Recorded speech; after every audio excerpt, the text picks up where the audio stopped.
আর কিছুদিন পর বিশ্বকাপ বাছাই পর্বের ম্যাচে মাঠে নামছে আর্জেন্টিনা, যেখানে লাতিন আমেরিকার দুই পরাশক্তি দল ব্রাজিল ও উরুগুয়ের বিপক্ষে ম্যাচ দিয়ে বছর শুরু করবে আলবিসেলেস্তেরা।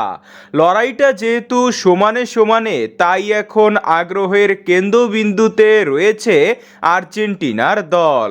দুই পরাশক্তির বিপক্ষে কেমন হবে আর্জেন্টিনার দল, কারাই বা সুযোগ পাচ্ছে?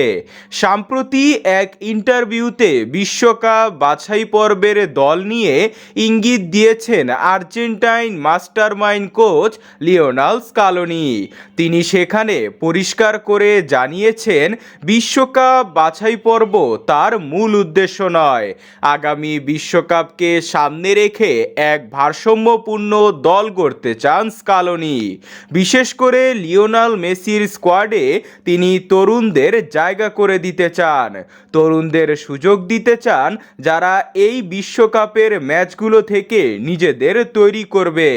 বাছাই পর্বের এই ম্যাচগুলো দিয়ে তিনি তরুণদের গড়ে তুলতে চান, যেন তারা বিশ্বকাপে পারফরমেন্স করতে পারে, যেমনটা তিনি 2022 কাতার বিশ্বকাপে আলভারেস ও ম্যাক অ্যালিস্টারদের দিয়ে করিয়েছিলেন। লিওনেল স্কালোনি আরও বলেছেন, পাইপলাইনে তাদের ভালো ভালো খেলোয়াড় রয়েছে যাদের তিনি বাজিয়ে দেখবেন।